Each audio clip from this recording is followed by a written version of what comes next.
마감 전략 2부 출발합니다. 자, 죽기 전에 반등 시도는 해볼 수 있지 않을까요? 자, 코스피 코스닥 현재 흐름 체크하도록 하겠습니다. 아침에 정말 무서웠는데 또 아침에 낙폭이 무색하게 가파르게 하락분을 회복해주고 있는 양대 시장입니다. 코스피는 현재 2,513선 지나가고 있고 장 초반에는 2,500포인트를 이탈하기도 했지만 다행히 현재는 밑꼬리를 길게 달고 올라오면서 낙폭을 많이 한 모습입니다.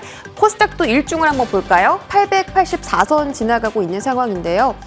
코스피도 지금 이렇게 우상향하면서 낙폭을 줄여갔고 코스닥은 장중에 양전한 이후로 상승폭을 조금씩 확대해 나가고 있습니다. 고점이 887선이고 현재도 고점 근처에서 거래가 진행되고 외국인들은 지금 매도와 매수 사이에서 갈팡질팡하고 있지만 기관의 수급은 매수 쪽으로 확인이 되고 있는 상황입니다. 오늘 달러당 원화 가격도 연고점을 터치를 했습니다. 위안화 약세와 동조되는 흐름이 나타나고 있는데 장중에 1343원대 터치했었고 현재 구간은 1341원대 지나가고 있는 구간. 아시아장에서도 달러 인덱스가 103.5달러까지 급등하면서 추가 상승이 나타나고 있습니다. 9월 달에 연준이 금리 동결할 걸로 예상은 하고 있지만 CPI 지표가 어떻게 나오느냐에 따라서 선택지는 달라질 수 있기 때문에 추가 상승 압력은 배제할 수가 없는 상황이고요. 그동안에 이 달러당 원화 가격이 급격하게 올라갔다 보니까 상승 속도 면에서는 속도가 둔화될 수 있다라는 이야기 나오는 구간입니다. 앞으로도 어떻게 흘러갈지 잠시 뒤에 체크를 받아보도록 하고요. 이제 테마 하나씩 열어보도록 하겠습니다. 고래 싸움에 복 터진 새우. 이베스트증권 리포트의 제목인데 재밌어서 가져왔어요. 누가 고래고 누가 새우일지 열어보도록 하겠습니다. 자, 바로 고래는 AMD와 엔비디아고요. 새우는 ISC입니다. 지금 AI 쪽 칩 경쟁이 치열해지고 있는데 그 수혜를 새우인 ISC가 받아갈 수 있다는 거죠. 엔비디아가 AI 칩 시장에서 점유율 60%를 차지를 하고 있는데 AMD의 MI300이 이 점유율을 뺏어갈 수도 있다는 전망이 나온 겁니다. 뭐 둘이 싸우면 당연히 좋죠. ISC는 반도체 테스트 소켓을 파는 업체인데 이 소켓을 더 팔 수 있으니까요. 일단 영업이익을 보시면 잠정 실적이 전년 동기 대비 71%로 안 좋습니다. 그래도 긍정적으로 볼 수 있는 부분은 메모리 쪽은 컨센을 크게 하회했지만 비메모리 쪽은 컨센에 부합했다라는 거죠. 그래서 내년도가 더 기대된다는 겁니다. 다음 장 보시면 2024년도가 기대되는 이유가 나타나는데요. 이 파란색이 비메모리 매출이고 빨간색이 메모리 매출입니다. 비메모리 매출이 내년에는 81%까지 확대가 되는데 그 중에서도 서버 AI향 매출이 70%로 급격하게 급증을 할 것이라는 거죠. 이 테스트 소켓이 소모품이다 보니까 계속해서 수요도 늘어날 것이고 그리고 데이터 센터나 AI, XR에 들어가는 소켓이기 때문에 고부가가치 제품들을 판매할 수 있겠다. 많이 팔고 높은 가격에 팔면 매출도 늘어나기 때문에 비메모리 매출이 증가할 것이라는 전망과 함께 ISC의 실적도 기대가 되는 부분입니다. 자, 시장의 조정도 받지 않고 ISC 주가는 계속해서 올라가고 있습니다. 최근에 11만 4천 원대를 터치했었고 오늘도 장중에 낙폭을 만회하면서 다시 10만 원 돌파하는 흐름도 나왔습니다. 오늘 장중 4%대 상승하고 있고요. 앞으로 어떻게 투자 관점 가져가야 될지 프로의 시선에서 알아보도록 하겠습니다. 다음 테마 또 열어볼게요. 자, 3분기 만에 흑자 전환 성공한 미술계의 왕 서울 옥션 이야기입니다. 자, 2분기 영업이익이 공개가 됐는데 영업이익 자체로는 마이너스예요. 그런데 영업이익률로 봤더니 8.8% 상승으로 흑자 전환을 3분기 만에 성공을 했습니다. 미술품 경매 쪽에서는 매출이 저조했는데 판매 쪽에서는 매출이 올라갔어요. 근데 경매와 판매 쪽에서 모멘텀을 확실히 잡아가는 부분이 있었습니다. 바로 프리즈 서울이 다음 달에 열리게 되는데 세계 3대 아트페어예요. 권위적이고 정말 사람들도 많이 모이는 그런 전시회인 겁니다. 얼마나 많이 모이냐면 작년에도 이 프리즈 전시회를 서울에서 열었었는데 이 전시회 하나 때문에 외국인 관광객이 417만 명이나 한국에 들어왔다라고 합니다. 이번에도 신세계 백화점 호텔 신라랑 같이 협업을 한다라는 이야기 나왔고요. 또 코로나 이후 4년 만에 처음으로 홍콩에 오프라인 경매를 개최한다라고 합니다. 그래서 경매 매출, 판매 매출 모두 다 잡아갈 수 있는 큰 모멘텀을 가지고 있는 거죠. 주가도 바닥에서 조금씩 올라가고 있습니다. 서울옥션 일중 보시면 11,390원대 터치를 하고 조금씩 가파르진 않지만 그래도 조금씩 올라가는 모습이 나타나고 있고요. 오늘은 13,090원대 터치도 나왔습니다. 조금 더 흐름 지켜보도록 할게요. 자, 마지막으로 빅토리 컨텐츠계의 승리자 빅텐츠 이야기 보도록 하겠습니다. 코넥스에서 코스닥으로 상장 이전하면서 오늘 집중도가 높았습니다. 물론 수급이 좀 분산되다 보니까 윗꼬리를 달긴 했지만 그래도 기대가 되는 부분인데요. 어떤 사업을 영위했나 사이트를 들어가서 히스토리를 봤더니 2003년도에 이 회사가 설립이 됐는데 설립하고 처음 만든 드라마가 SBS 발리에서 생긴 일이더라고요. 너무 유명한 드라마죠.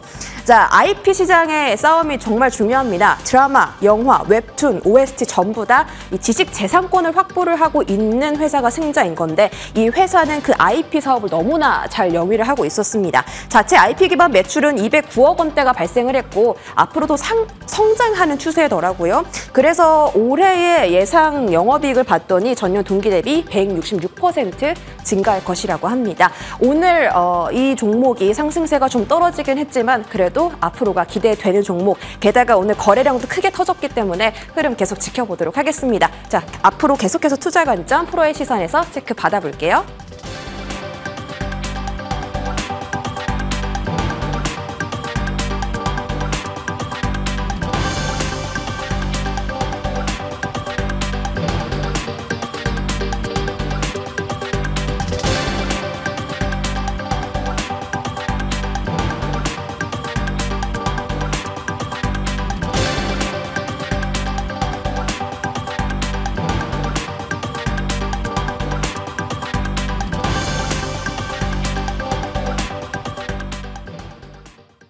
네, 긴 하루 마무리 앞에 있습니다. 오전에 변동성이 너무 커서일지 오후장은 비교적 평안하게 마무리가 된다라는 생각도 드는데요. 오늘로 끝이 아니죠. 끝날 때까지 끝난 게 아닌 이 시장의 긴 그림에서는 어떤 전략이 필요할지 목요일장 마감 앞두고 두 분에게 이야기를 들어보겠습니다. 두 프로 모셨습니다. 정태근 알파프로 투자전략팀장, 송태현 유한타증권 과장입니다. 어서 오세요. 네, 반갑습니다. 네. 안녕하세요. 목요일장이면 두 분과 함께할 때마다 매번 시장 변동성이 좀 크다라는 생각을 저희가 하게 되지 않습니까? 오늘도 마찬가지였습니다. 일단은 오후장에 한 차례 출렁임이 또 있기는 했지만 비교적 안정권이거든요. 우리 정 팀장님께 먼저 첫 질문 드릴게요. 미국 국채금리가 지금 10년 내에 15년 내 최고치까지 올라가는 이 흐름, 그리고 중국 쪽에서는 이전부터 디폴트 우려감 계속되고 있습니다. 오늘 오전장에 이토록이나 변동성이 컸던 양시장이 다 2%까지 밀렸었잖아요. 핵심 악재가 뭐였다고 보세요? 일단은 뭐 FOMC 의사록 영향이라고 보는 게 일단 맞는 것 같아요. 그러니까 의사록 때문에 국채 금리가 또 같이 튀었다라고 네네. 해석하세요. 어쨌든 자라보고 놀란 건 소뚜껑 놀란다, 이 표현을 좀 쓰고 싶은데, 아시겠지만 작년 같은 경우에 계속해서 인플레이션, 그 금리 이슈 계속 발목이 잡혔었거든요.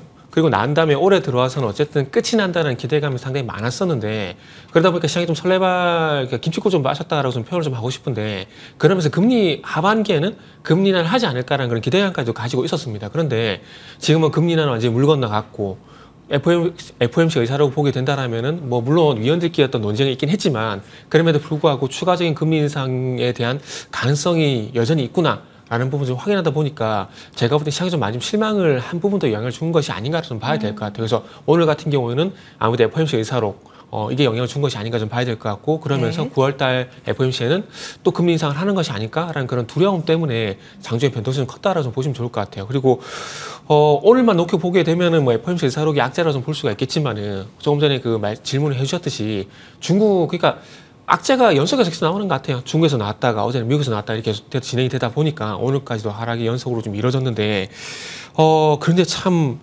시장이 참 이게 무섭다고 해야 될지 참 웃기다고 해야 될지 참 저도 헷갈리는데, 아까 말씀하셨듯이 장 초반만 하더라도 와, 시장이 정말 큰일 났다 정말 싶었거든요.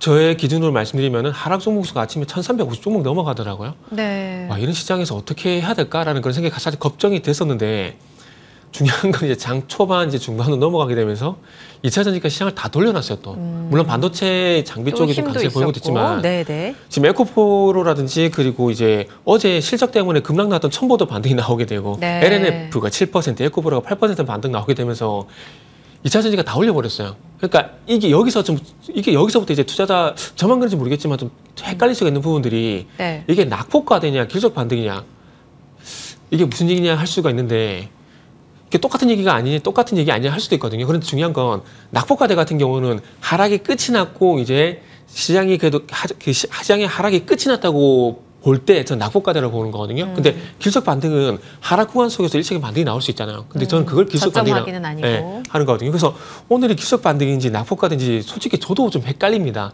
헷갈리는 상황이라서 일단 뭐 잠재적인 그러니까 마법의 단어, 그러니까 선반영 만약에 이렇게 된 거라면은 좀 안심을 할 수 있겠지만은 아직까지 선반영 됐다라고 보기엔 좀 어렵지 않겠나는 생각이 들거든요.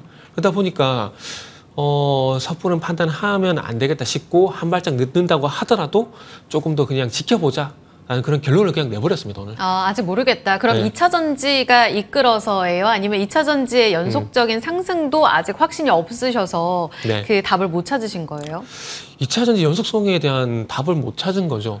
왜냐하면은 2차 전지가 어쨌든 시장의 이끈 하락을 건 이끌었던 맞잖아요, 오늘. 확실한 거거든요. 그렇기 최근의 때문에 고점에서 밀릴 그렇죠. 때에도. 네. 에코프로가 150만 찍고 난 다음에 밀리게 되면 시장이 같이 네, 밀린 건 네. 맞잖아요. 그러다 예. 보니까 어쨌든 다시 시장이 돌아서주게 되면은 낙폭과대에서 2차 전지가 뭐 이끌어준 것은 아시다시피 기명한 사실인 거고 그러다 보면 2차 전지의 방향성을 계속 논할 수밖에 없는 상황들인데 이렇게 본다면 말씀하셨듯이 2차 전지에 대해서 판단이 서야 되는데 솔직히 말씀드리면 만약에 판단이 안 섭니다. 네, 이게 네. 낙폭과대인지 기술적 반등인지 판단이 솔직히 네. 안 서요. 그렇기 때문에 뭐 저 같은 경우는 그래서 뭐 조금 전에 질문에서 대답을 좀 드렸듯이 일단 좀 지켜보는 게 맞겠다라는 네. 생각이 좀 들어서 그냥 한 발짝 눈을 물어나서 보자 이렇게 생각을 하고 있습니다. 네, 에코프로가 또 110만 원을 회복하고 반도체, HBM 잘 가던 종목들은 살짝 또 흔들림이 나타나면서 정말 아리송한 그런 시장 분위기가 막판에 또 한 번 이어지고 있습니다. 조금 전에 이제 낙폭과대냐 기술적 반등이냐 뭐였어요?라고 여쭤봤을 때 정 팀장님은 답을 못 찾으셨다고 했는데 송 과장님은 찾으셨어요? 오늘 200일선을 지지한 것에 대해서. 많이 헷갈릴 수밖에 없는 부분인 것 같아요. 사실 일부 섹터 그리고 일부 종목군을 중심으로 해서 반등이 나오게 됐고 그 종목들이 사실상 빠지게 되면 그만큼의 이런 변동성이 지수에서도 같이 수반될 수밖에 없는 상황이거든요.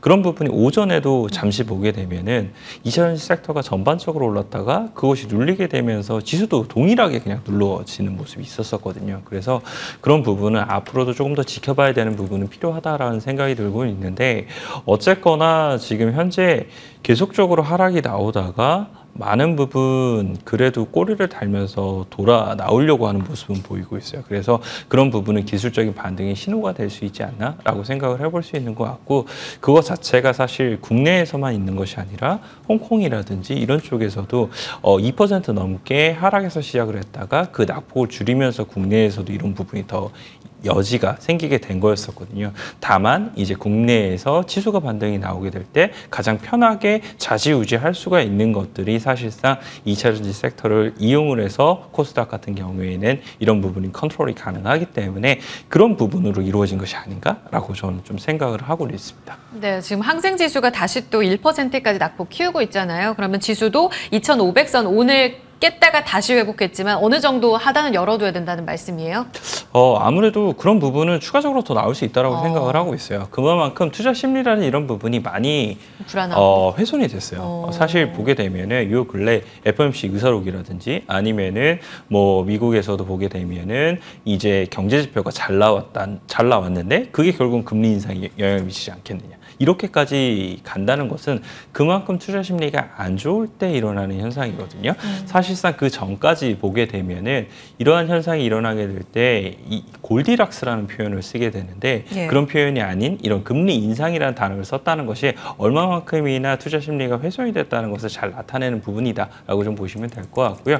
그리고 이제 미국에서도 대표적인 상징성을 띠고 있는 애플이라든지 아니면 엔비디아라든지 이런 종목군들이 사실상 추세가 훼손이 되고 거기서부터에 대한 반등력이 약한 부분이 있잖아요. 물론 엔비디아는 이번 한 7% 정도의 반등이 나오기는 했습니다만 그런 부분은 계속 지켜봐야 될 요소이다라고 보시면 될 것 같고요. 이런 악재 요소가 어느 정도 완화가 되기 전까지는 사실상 지수의 하단은 추가적으로 열릴 수 있다는 점도 우리가 염두를 해둬야 되는 부분이다라고 말씀드릴 수 있을 것 같습니다. 네, 한시도 좀 안도할 수가 없는 것 같아요. 정 팀장님, 지금 한시도 마찬가지입니다. 환율이 다시 안정됐다가 1340원 위로 올라가면서 막판에 또 하락 압력을 받고 있어요, 지수에. 위안화 가치 급락 때문에 국유와 중국 은행들 환시 개입한다, 뭐 이런 이야기도 네. 있던데 원화 약세, 위안화 약세, 이거 어느 정도의 시장의 큰 악재로 해석하세요? 일단은 지금 최근에 어쨌든 환율이 계속 상승한다는 부분들, 그리고 유가도 최근에 상승했다 좀 어제 오늘 꺾이긴 했지만 최근에 좀 올랐다는 부분들이, 그렇죠?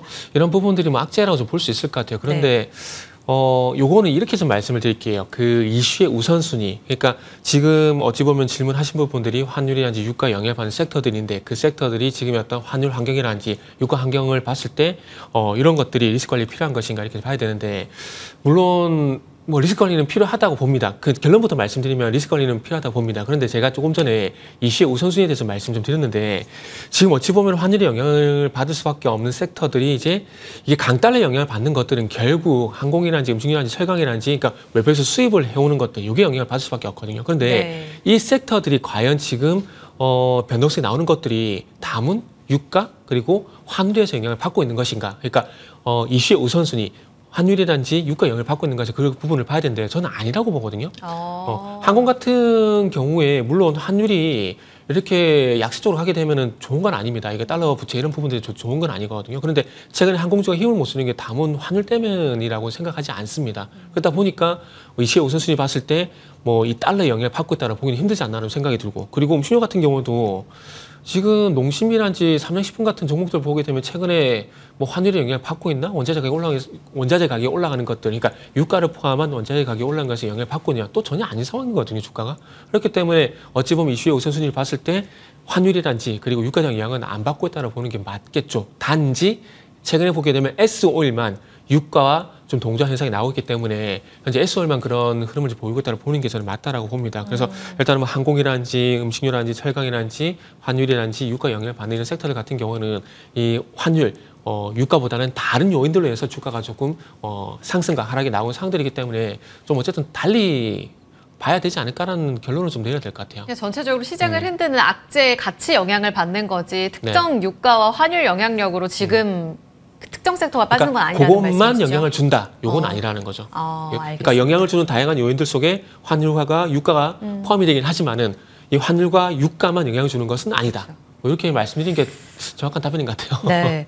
그러면은 대응은 어떡할까요? 송 과장님, 지금 빠르게 낙폭을 만회한 거는 다행이기는 한데 안도할 수 없는 상황이잖아요. 하단도 열려 있고. 그런 상황에서 오늘 대안주로 올라왔던 몇몇 종목들 2차 전지가 끌어올렸고, 뒤따라서 HBM 반도체 종목들도 괜찮았고요. 5G, 음식료, 바이오 같이 좀 종목들이 나왔는데 이들이 대안이 되는 게 맞아요? 아니면 이제는 좀 현금화 전략으로 리스크 관리가 필요하다고 보세요?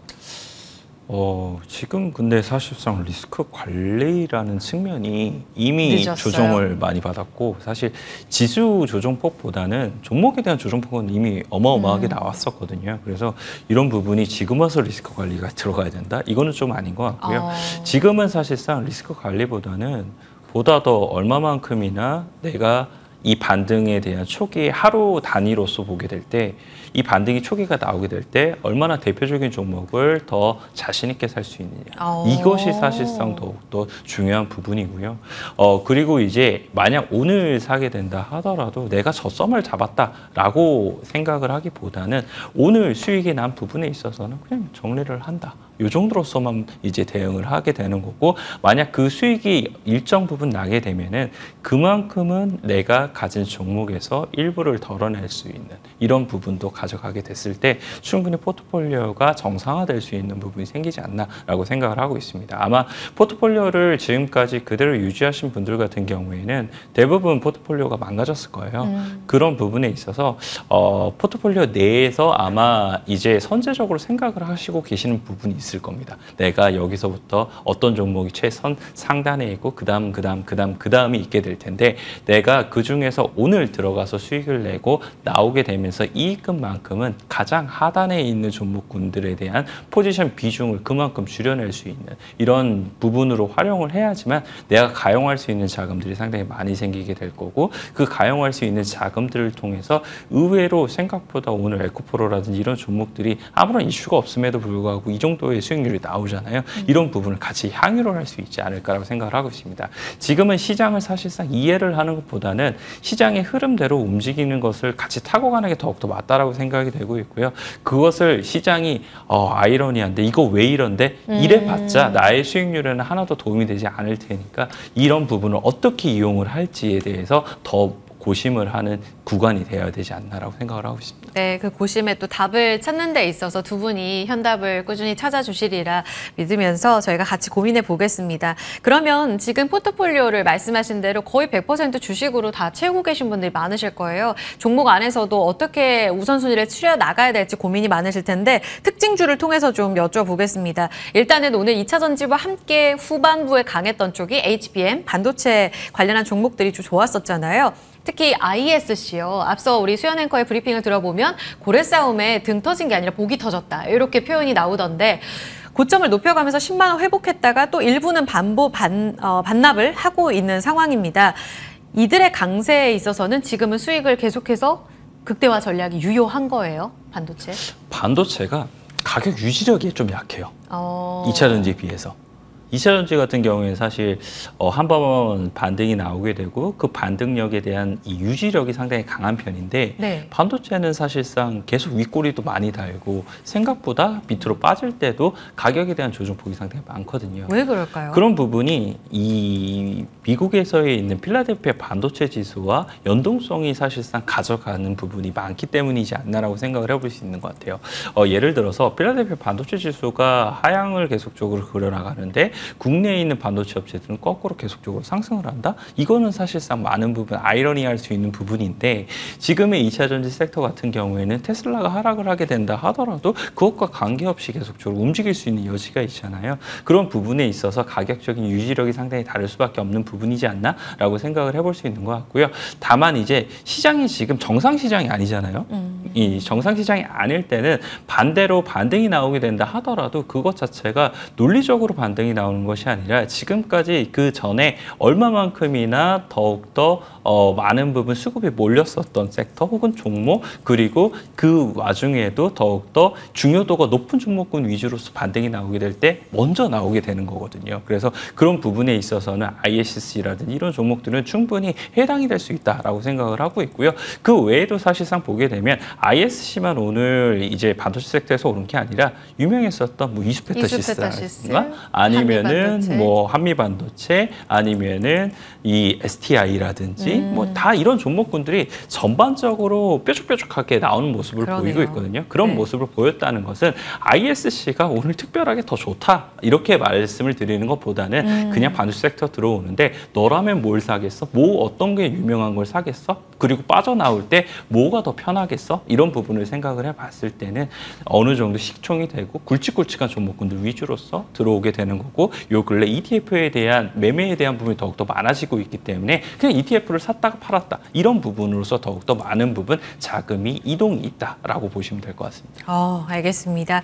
중국 소비는 또 어떨까요? 우리 정 팀장님 사실 6호 들어온다 했을 때 가장 또 좋게 봤던 섹터이고 가장 빠르게 단기간에 올랐었는데 지금 고점 대비 빠지는 속도가 좀 무섭습니다. 오늘 토니모리가 밑꼬리가 달리기는 했는데 장중 10% 급락했다가 현재는 5에서 6%의 하락. 아모레퍼시픽이나 LG생활건강 같이 중국 소비주로 다 빠졌단 말이에요. 특히 아모레퍼시픽은 대장주인데 오늘 200일선 불안했습니다. 지금 어떻게 봐야 되는 건가요? 지금은 리스크 관리 필요한 거예요? 이쪽으로는 단기간에 올랐다가 빠져서 저점 매수해야겠다 하시는 분들도 계셨다가 오늘 좀 놀라셨을 텐데. 그렇겠죠. 오늘 방금 말씀하셨듯이 지금 오늘 뭐 화장품주 같은 경우는 마녀공장은 13%, 뷰티스킨은 뭐 12% 뭐 급락이 나온 상황인데 이런 상황이 나오게 되면 놀랄 수밖에 없습니다. 놀랄 수밖에 없는 상황들이기 때문에 조금 더, 그러니까 제가 첫 번째 질문에서 말씀드렸듯이 한 발짝 물러나서 조금 더 여유 있게 보시란 말씀이 맞따라 좀 봐지고 그리고 종목별로는 달리 좀 봐야 될 것 같아요. 무슨 얘기냐면은 그럼에도 불구하고 오늘 같은 경우 CNC 같은 종목도 1% 상승이 나오고 있거든요. 네네. 그리고 아모레퍼시픽은 물론 지금 이제 화장품 쪽 하락하게 되면서 같이 빠지는 부분들이 있긴 하지만 애초에 아모레퍼시픽 상승을 보게 되면 날짜를 보게 되면 7월 27일 이때부터 봐야 되거든요. 아마 제가 아모레퍼시픽을 이 시간을 통해 가지고 제가 아마 7월 30일 전후로 아마 제가 소개시켜드린 걸로 좀 기억을 하고 있는데 요 종목은 실적 발표 나오고 그렇죠. 네, 그렇죠. 실적 발표 나오게 되면 제가 그때 전후로 말씀드린 걸로 기억을 하고 있는데 네. 요거는 그때도 말씀드렸지만은 중국 쪽보다는 이제 아모레퍼시픽도 결국에는 탈중국을 진행하고 있다는 그 이슈 때문에 이 종목을 말씀드렸던 거거든요. 그쵸. 그렇기 때문에 조금은 이전과는 달리 봐야 되지 않을까 생각을 합니다. 물론 중국 매출 비중이 많다라는 건 알고 있습니다. 그걸로 인해 가지고 현재 조정을 받고 있어요. 그런데 애초에 상승의 이유가 꼭 중국만은 아니라는 거죠. 네네. 중국 외에도 이 탈중국을 진행하게 되면서 북미 쪽에 매출이 증가하고 있다는 부분들 네. 여기에 영향을 줬기 때문에 좀 달리 봐야 된다는 말씀을 좀 드리고 싶은 거고요. 그리고 또 추가적으로 말씀드리고 싶은 부분은 어찌 보면 이게 또 자랑이 될 수가 있는 건데 예. 종목마다 달리 봐야 될 것 같아요. 왜냐하면은 제가 이 중국 얘기 나오게 되면서 이제 제주도에 포커스 맞춰가지고 호텔신라하고 롯데관광개발 말씀드렸잖아요. 예. 근데 요 종목들 같은 경우는 조금 전에 말씀드린 뭐 뷰티스킨이라든지 마녀공장이 그렇게 안 빠지고 있거든요. 잘 버텨요. 네. 그래서 이런 종목들은 양전됐고. 이런 종목들은 계속 보유하는 게 맞다라고 봅니다. 아. 지금 호텔신라도 이제 1.4 오늘 아래콜이 이제 달리게 되면서 1.3% 하락이고 네. 뭐 롯데관광개발 같은 경우도 이제 3% 하락이긴 하지만 시가 대비 양봉으로 전환된 상황들이거든요. 네. 그렇기 때문에 여기서 추가 상승이 안 나오게 되면 그때 가서 대응을 하는 게 맞는 거지. 네. 어쨌든 시장 변동성에 따라서 좀 상승과 하락이 좀 반복되는 게 좀 헷갈리긴 하지만 그럼에도 불구하고 종가 기준으로 보게 된다라면은 어쨌든 지금 가격에 버텨주고 있기 때문에 네. 일단 홀딩을 하는 게 맞다라고 말씀 좀 드려보도록 할게요. 낙폭 만회력이 강했던 시세에 답이 있다 하셨습니다. 그럼 관심 주는 가격 전략 위주로 좀 짧게 들어보겠습니다. 네네. 종 팀장님 오늘 관심주 가져오셨네요. 네, 오늘 참 솔직히 말씀드리면 어려웠어요. 네, 두 분 다 어려우셨을 것 같아요. 어려운데 그 형제 엘리트라는 종목을 가졌습니다. 그래서 결국 중국 관련주를 갖고 왔어요. 네. 갖고 왔고 요거는 뭐 내용 같은 경우는 이제 중국 현재 교복 시장 공약 강화 이게 결론이거든요. 결론인데 뭐 그런 이유들로 인해 가지고 최근에 뭐 종목의 변동성이 최근에 조용했다가 그 이슈 때문에 거래량 실려주게 되면서 변동성이 나오는 상황들이거든요. 그래서 네. 요거는 교복이라는 이슈가 있지만 그럼에도 불구하고 최근에 어떤 수급적인 부분들, 길적인 부분도 좀 대응을 하시는 게 좋겠다는 말씀을 드리면서 네. 일단 가격만 좀 말씀을 드리도록 할게요. 매수가 같은 경우는 일단 1,490원에서 1,530원 정도 잡았습니다. 그리고 목표가는 일단 1,800원 정도. 요 가격이 돌파가 되게 되면 추가 홀딩 하셔도 무방합니다. 참고하시고요. 그리고 손절가 같은 경우는 1,460원 제시하도록 할게요. 네, 1,800원까지 튀어 올랐다가 오늘 많이 빠졌는데요. 이 부분을 기회로 또 잡아주시면서 TP 1,800원 제시해 주셨습니다. 형제 엘리트 송태용 과장님은 어떤 종목으로 대안을 가져오셨을까요? 저 신성 ENG 갖고 왔는데 반도체. 갖고 왔던 이유로 말씀을 드리게 되면 네. 사실 수급적인 부분이었어요. 어제 사실 시장이 많이 좋지 못했었잖아요. 그럼에도 불구하고 어제 신성 ENG를 한 40만 주 가까이 기관에서 매수가 들어왔기 때문에 그런 부분에서 지금 시장의 변동성이 많이 커지고 있는데 어느 정도 변동성을 줄여주거나 혹은 올라갈 때 더욱더 탄력적으로 올라갈 수 있는 부분이 생기지 않을까 이런 부분에서 일단은 가지고 왔다라고 보시면 될 것 같은데 단기적으로는 사실 아까 말씀을 드린 ISC라든지 이수페타라든지 이런 종목보다는 조금은 탄력도는 낮을 거라고 생각이 되고 있습니다. 다만 지금부터 계속적으로 모아가기에는 많이 좋을 수 있는 종목이다라고 보시면 될 것 같고요. 2분기 실적까지는 좀 아쉬운 부분이 있었습니다. 영업이익단에서 전년 대비 상당히 많이 떨어졌던 부분이 있었었는데 그것이 3분기 때에 대한 프로젝트를 더욱더 진행하기 위한 인력 충원과 비용에 대한 충당 때문이었다라고 보시면 될 것 같고요. 1분기, 2분기 때 영업이익단이 사실 두 자릿수 때였어요. 그런데 3, 4분기 때 가게 되면서 128억, 171억이 전망되고 있거든요. 그만큼 실적에 대한 모멘텀이 하반기 때 이 반도체에 관련된 클린룸이라든지 아니면 2차 전지에 관련된 드라이룸에서 나올 수 있다는 점 이런 점을 생각을 해봤을 때는 지금 구간에서 충분히 모아가서 이런 부분이 발현이 됐을 때 수익을 실현시키고 나오는 전략 이런 부분을 사용하기 매우 좋은 종목이 될 수 있다라고 말씀드리도록 하겠습니다. 가격 전략은요? 가격 전략은 일단은 손절가는 이 박스권 하단이 2,450원 제시를 해드리고요. 목표가는 3,300원 제시를 해드리는데 일단은 이 박스권의 상단이 3,000원 정도 되고 있어요. 네네. 그래서 이거를 얼마만큼이나 더욱더 강하게 뚫어내느냐가 뭐 그 다음번에 3,300원까지에 대한 빠른 속도가 나올지 못 나올지 이거를 가르쳐줄 것 같다라고 말씀드리도록 하겠습니다. 네, 3,000원 돌파 힘을 지켜보셔야겠습니다. 신성 ENG까지 함께했습니다. 두 프로님들 보내드릴게요. 정태근 팀장, 송태현 과장이었습니다. 고맙습니다. 네, 감사합니다.